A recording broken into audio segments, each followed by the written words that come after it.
নেপালের সরকার পতন কি সত্যি একটি সাধারণ ঘটনা? এই সরকার পতন কি চাইলেই আটকাতে পারতেন নেপালের প্রধানমন্ত্রী কেপি ওলি শর্মা, নাকি তিনি নিজের অজান্তেই এক বৃহত্তম ষড়যন্ত্রে ফেঁসে গেছিলেন? যেদিন এই ঘটনা নেপালে ঘটল ঠিক তার একদিন আগে নেপালের পক্ষ থেকে ভারতকেও একটি বিষয় কিন্তু অনুরোধ করা হয়, জানিয়ে আন্তর্জাতিক স্তর রীতিমতো তোলপাড়। আপনারা যদি প্রত্যেকটি ঘটনা পাশাপাশি সাজান তাহলে বুঝবেন নেপালের এই প্রধানমন্ত্রী, মানে যিনি প্রাক্তন প্রধানমন্ত্রী হয়েছেন, সেই কেপি ওলি শর্মা কিছু ট্যাকটিক্যাল ভুল করে বসেন, যার ফলে নেপালকে কেন্দ্র করে চীন এবং আমেরিকার প্রক্সি ওয়ার চলে শেষ মুহূর্ত অবধি। এবং এই আভাসটা পেয়েই কেপি ওলি শর্মা ভারতকে চিঠি লিখেছিলেন একটি নির্দিষ্ট বিষয়কে কেন্দ্র করে, কিন্তু তবুও শেষ রক্ষা হয়নি নেপালের এই প্রাক্তন প্রধানমন্ত্রীর। আপনারা জানেন ভারত এবং চীন কিছুদিন আগে যখন দ্বিপাক্ষিক বৈঠকে বসে তখন একত্রে যে দ্বিপাক্ষিক বাণিজ্য চুক্তিগুলো আছে সেগুলো নতুন করে চালু করার সিদ্ধান্ত কিন্তু ভারত ও চীনের পক্ষ থেকে নেওয়া হয়। মেন যে চুক্তিটি রিভাইভ করা হয় তাকে বলা হয় লিপুলেক ট্রেড এগ্রিমেন্ট। এই এগ্রিমেন্ট অনুযায়ী পোর্ট এরিয়াকে, ল্যান্ড পোর্ট এরিয়াকে কাজে লাগিয়ে চীন এবং ভারত একত্রে ব্যবসা বাণিজ্য করবে, সেই রকমই কিন্তু একটি সিদ্ধান্ত নেওয়া হয়েছিল। কিন্তু এই সিদ্ধান্ত নেওয়ার পর থেকেই নেপালের প্রধানমন্ত্রী সকলের আগে কিন্তু চীন এবং ভারতের এই সিদ্ধান্তের বিরোধিতা করতে শুরু করেন। নেপালের একাধিক সরকারি সমর্থিত যে দলগুলো আছে, সরকারকে যারা সমর্থন করেন, তারা সরাসরি ওলি শর্মার উপর চাপ দিতে শুরু করেন যে কোনো অবস্থাতে লিপুলেক ট্রেড এগ্রিমেন্ট যেন চীন এবং ভারত একত্রে বাস্তবায়িত করতে না পারে। হঠাৎ করে চীন এবং ভারতের এই দ্বিপাক্ষিক চুক্তি নিয়ে নেপালের এত কেন অসুবিধা হলো, সেটাই কিন্তু সে সময়কার সব থেকে বড় প্রশ্ন তুলে দিয়েছিল আন্তর্জাতিক স্তরের সামনে। নেপাল জানিয়েছিল এই যে লিপুলেক, যে জায়গাটি কেন্দ্র করে এত বিতর্ক, সেই জায়গাটি নাকি তাদের টেরিটরির আন্ডারে পড়ে, অর্থাৎ তাদের সীমান্তের ভিতরে পড়ে। ভারত কিন্তু পরিষ্কারভাবে জানিয়েছিল লিপুলেক যে নেপালের অংশ, এ বিষয়ে নেপালের কাছে কোনো তথ্য নেই, কোনো ইতিহাস নেই, কোনো ফ্যাক্টস নেই, কিচ্ছু নেই। তা সত্ত্বেও তারা লিপুলেককে কিভাবে নিজেদের অধীনস্থ একটি জায়গা বলে দাবি করছে সে বিষয়ে ভারত বুঝতেই পারছে না। এবং লিপুলেক ট্রেড এগ্রিমেন্ট চীনের সঙ্গে নতুন করে শুরু হবে, কারণ এটি আজকের প্রজেক্ট নয়, 1954 সালের পর থেকে এই পথে ব্যবসা বাণিজ্য চীন এবং ভারত করে। পরবর্তীকালে নেপালের যে নেপালের সরকারকে সমর্থিত রাজনৈতিক দলগুলো ওলি শর্মাকে প্রেশার ক্রিয়েট করার চেষ্টা করে। প্রেশার ক্রিয়েট করে তারা বলে অবিলম্বে একটি হাই লেভেল ডিপ্লোম্যাটিক মিটিং করা প্রয়োজন এবং যে কোনোভাবে এই পার্টিকুলার রিজন, এই পার্টিকুলার যে অংশ, রিজিয়নকে নেপালের অধিকৃত একটা অংশ হিসাবে চিহ্নিত করতে হবে এবং ভারত এবং চীনকে এখানে ঢুকতে দেওয়া যাবে না। পাশাপাশি নেপাল সরকার ভারতকে প্রেশার ক্রিয়েট করে যে কালি রিভার, কালাপানি এবং লিপুলেক, এই তিনটে অংশ কোনোভাবেই যেন ভারত নিজেদের অংশ না ভাবে। এই তিনটে অংশ সক্রিয়ভাবে নেপালের অংশ এবং নেপালের ম্যাপে এই তিনটে অংশকে তারা দেখাতে চায়।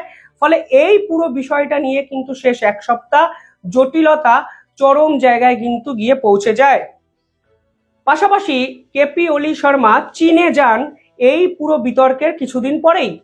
চীনে গিয়েও তিনি একই কথা বলেন যে কোনো অবস্থাতেই লিপুলেক ট্রেড এগ্রিমেন্টকে বাস্তবায়িত করতে দেওয়া যাবে না, অর্থাৎ চীন এবং ভারতের ব্যবসা বাণিজ্য যেন না হয়। একটা কথা ভাবার চেষ্টা করুন, এই নেপালে কিন্তু সব থেকে বেশি ইনভেস্টমেন্ট আছে ভারতের। দিনের পর দিন নেপাল সরকারকে কিন্তু সাহায্য করেছে ভারত, কিন্তু হঠাৎ করে নেপাল সরকারের এই রকম ভুলবদল আন্তর্জাতিক স্তরে কিন্তু অনেক বড় প্রশ্নচিহ্ন সেদিন থেকে তুলে দিয়েছিল। এবং তার মধ্যেই ডোনাল্ড ট্রাম্পের সঙ্গে ভারতের ট্রেড ওয়ার চলে, বিভিন্ন ঝুটঝামেলার কথা আমাদের সামনে আসে, ফলে নেপালের এই ইনসিডেন্টটা স্বাভাবিকভাবেই চেপে যায়। 2020 সালেও কেপি শর্মা ভারত বিদ্বেষী একাধিক পদক্ষেপ কিন্তু নেন। নেপালের একটি ম্যাপ প্রকাশ করা হয় যেখানে কালাপানি, যেখানে লিম্পিয়াধুরা, এমনকি লিপুলেক, এই তিনটে অংশকে তাদের দেশের অংশ হিসাবে চিহ্নিত করেছিল নেপাল সরকার। এবং পাশাপাশি তারা লিপুলেক ট্রেড এগ্রিমেন্টের বিরোধিতা এর আগেও বিভিন্ন সময় করার চেষ্টা করেছিল। ভারতের পক্ষ থেকে স্পষ্ট স্টেটমেন্ট দেওয়া হয়েছিল যে এই যে লিপুলেক ট্রেড এগ্রিমেন্টের কথা আজকে নেপাল সরকার বলছে, সেই ট্রেড রুটকে ব্যবহার করে 1954 সাল থেকে ভারত এবং চীন একে অপরের সঙ্গে ব্যবসা বাণিজ্য করে। ফলে আজকে হঠাৎ করে নেপাল সরকারের এই বিরোধিতার কারণটা কি, কোনো যুক্তি কিন্তু ভারত সরকার খুঁজে পায়নি। কোভিড-19 সময় আপাতত ব্যবসা বাণিজ্য বন্ধ ছিল, কিন্তু আপাতত বন্ধ থাকা মানে এটা নয় যে কোনোদিনই আর ওই রুটকে ব্যবহার করা যাবে না। এবং হঠাৎ করে নেপালের প্রধানমন্ত্রীর এই ধরনের 180 ডিগ্রি পাল্টি সেদিন কিন্তু অনেক প্রশ্ন তুলে দেয়। কেপি ওলি শর্মা জুন 2024 নেপালের প্রধানমন্ত্রী হন এবং নেপালের ট্র্যাডিশন অনুযায়ী আগের সমস্ত প্রধানমন্ত্রী কিন্তু প্রথম বিদেশ সফরে ভারতে আসতেন, কিন্তু কেপি ওলি শর্মা কিন্তু প্রথম বিদেশ সফরে চীনে যান। অর্থাৎ প্রথম থেকেই তিনি ভারত বিদ্বেষী এক প্রধানমন্ত্রী হিসাবে নিজেকে এস্টাবলিশ করতে চেয়েছিলেন এবং শুধুমাত্র ভারত বিরোধিতা করা শুধু নয়, চায়নার দিকে কিন্তু তার ঝোঁকার প্রবণতা কিন্তু দেখা যেতে শুরু করে। 2008 সালে নেপালের রাজতন্ত্র শেষ হয়, নেপাল গণতান্ত্রিক রাষ্ট্র হিসাবে আত্মপ্রকাশ করে এবং এরপরে 3জন প্রধানমন্ত্রী নেপালকে ডমিনেট করে, ওলি শর্মা, পুষ্পা কমল দাহাল এবং শের বাহাদুর। এই লম্বা রাজনৈতিক এই প্রধানমন্ত্রীত্বে এই 3জনের বিপক্ষেই একাধিক করাপশনের অভিযোগ, আনএমপ্লয়মেন্ট, নেপোকিডসদের গুরুত্ব দেওয়া, ইকোনমিক্যাল ডিস্টেবিলিটি, একাধিক অভিযোগ কিন্তু নেপালের সাধারণ মানুষ করেছে। অর্থাৎ নেপালের সাধারণ মানুষের মধ্যে সরকার বিরোধী ক্ষোভ কিন্তু চরম জায়গায় পৌঁছাতে শুরু করে এবং শুনলে অবাক হবেন 17 বছরে 14 বার সরকার বদলেছে কিন্তু নেপালে। শুধু তাই নয়, আজকে নেপালের যে ওলি শর্মাকে নিয়ে এত আলোচনা হচ্ছে, 2024 জুলাই মাসে দায়িত্ব নেওয়ার পর তিনি ভারতকে সরাসরি শত্রু বানিয়ে ফেলতে শুরু করেছিলেন। তিনি সবার প্রথমে চীনে যান। চীনে গিয়ে চীনের বেল্ট অ্যান্ড রোড ইনিশিয়েটিভ, যেটা চীনের ড্রিম প্রজেক্ট, সেই পার্টিকুলার পারপাসে চীনের থেকে 41 মিলিয়ন ডলারকে সিকিউর করেন। আর এরপর থেকে নেপালকে কিন্তু ডমিনেট করতে চায় চীন। এই চীন একই কায়দায় কিন্তু শ্রীলঙ্কাতে ঢুকেছিল এবং 2022-এর যদি সিনারিওটা আপনারা মনে রাখেন, দেখবেন বেল্ট অ্যান্ড রোড ইনিশিয়েটিভ দিয়েই কিন্তু চীন শ্রীলঙ্কাকে ডেপ ট্র্যাপে ফেলে দেয়। ফলে ঋণের ফাঁদে জর্জরিত হয়ে শ্রীলঙ্কার সরকারও কিন্তু সে সময় পতনের মুখে ঢুকে যায়। ফলে সেই ঋণের ফাঁদ চীন এই বেল্ট অ্যান্ড রোড ইনিশিয়েটিভে ওলি শর্মার সঙ্গে খেলেছে এবং সেই ঋণে জর্জরিত হতে শুরু করে নেপাল সরকার। কিন্তু এরপরেই সব থেকে বড় এক টার্ন অ্যান্ড টুইস্ট যেটা বলে, সেটা কিন্তু নেপালের সঙ্গে ঘটে। ডোনাল্ড ট্রাম্প ক্ষমতায় আসেন। ডোনাল্ড ট্রাম্প ক্ষমতায় এসে দেখলেন সাউথ এশিয়াতে যদি ডমিনেট করতে হয় তাহলে চীনের আগ্রাসনকে সকলের আগে কমাতে হবে। তিনি টার্গেট করলেন নেপালকে।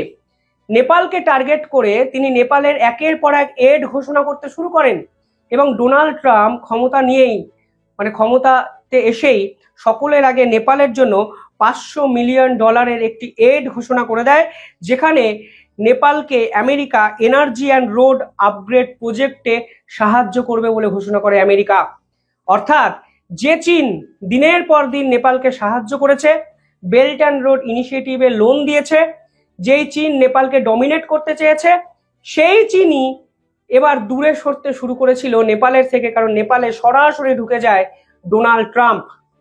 এরপরে আমেরিকার সঙ্গে ট্রেড ওয়ার, চীন এবং ভারত ইনভলভ হয়ে যায় এবং ওলি শর্মা দেখুন অলরেডি নেপালে আমেরিকা এবং চীন দুপক্ষরই ইনভেস্টমেন্ট নিয়ে বসে আছে।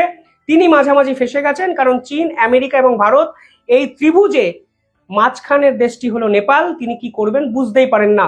ডোনাল্ড ট্রাম্প ভাবছেন নেপাল তিনি যে কোনো মুহূর্তে ডমিনেট করবেন, ঢুকে যাবেন, কারণ ডোনাল্ড ট্রাম্পের নীতি এটা, তোমাকে ভাই $500 মিলিয়ন আমি দিচ্ছি, আমার কথা তোমায় শুনতে হবে। একদম সেম যেমন জাপানকে উনি ট্রিট করছেন, জাপানের প্রধানমন্ত্রী পদত্যাগ করেছেন, ঠিক ওলি শর্মার অবস্থাও কিন্তু ঠিক সেরকম হয়ে যায়।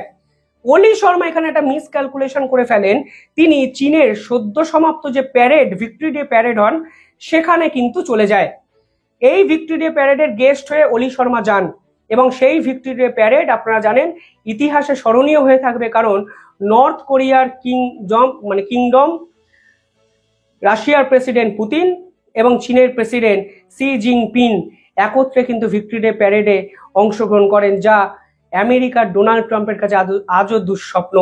আর এখানেই কিন্তু ওলি শর্মার যোগদান আমেরিকা ভালোভাবে নিয়েছে বলে অন্তত মনে হয়নি এবং ভালোভাবে নেওয়ার কোনো কারণও নেই, কারণ তোমাকে আমেরিকা টাকা দিচ্ছে, চীনের আগ্রাসন থেকে তোমাকে বের করে আনছে, অথচ তুমি ভিক্টরি ডে প্যারেডে চলে যাচ্ছ। ফলে এই যে দোলাচল, তা কিন্তু কেপি শর্মার উপরে কোনো না কোনোভাবে আসতই এবং খুব দ্রুত গতিতে এলো। ঠিক যেমন শেখ হাসিনা বুঝতে পারেননি, ওলি কেপি শর্মা তিনিও কিন্তু বুঝতে পারলেন না যে কত বড় ভুল চাল তিনি এখানে দিলেন।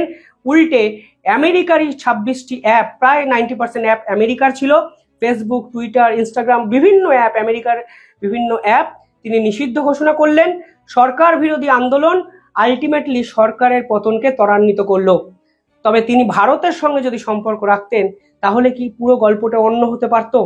নাকি শেষ মুহূর্ত অবধি শুধুমাত্র ডোনাল্ড ট্রাম্পকে খুশি করার জন্য তিনি ভারতকে লিপুলেক ট্রেড এগ্রিমেন্ট নিয়ে একটি চিঠি লিখলেন এবং লিপুলেক ট্রেড এগ্রিমেন্টের বিরোধিতা করলেন? অর্থাৎ চীনকে খুশি করে যার ক্ষমতায় আসা, ভারত বিদ্বেষী মনোভাব নিয়ে যার মসনদে টিকে থাকা, সেই কেপি ওলি শর্মা পরবর্তীকালে বুঝতে পারছিলেন সরকারের অবস্থা অত্যন্ত খারাপ, তাই তিনি ডোনাল্ড ট্রাম্পের দিকে ঝুঁকতে শুরু করেছিলেন। ততক্ষণ অবধি সব স্টেবল ছিল, কিন্তু একটা ভুল স্টেপ, যেখানে চীনের ভিক্টোরি প্যারেডে তিনি গেলেন, তারপরেই দেখুন সরকার পতন 100% নিশ্চিত হয়ে গেল নেপালের। কিভাবে দেখছেন আপনারা পুরো বিষয়টি কমেন্টে জানাবেন।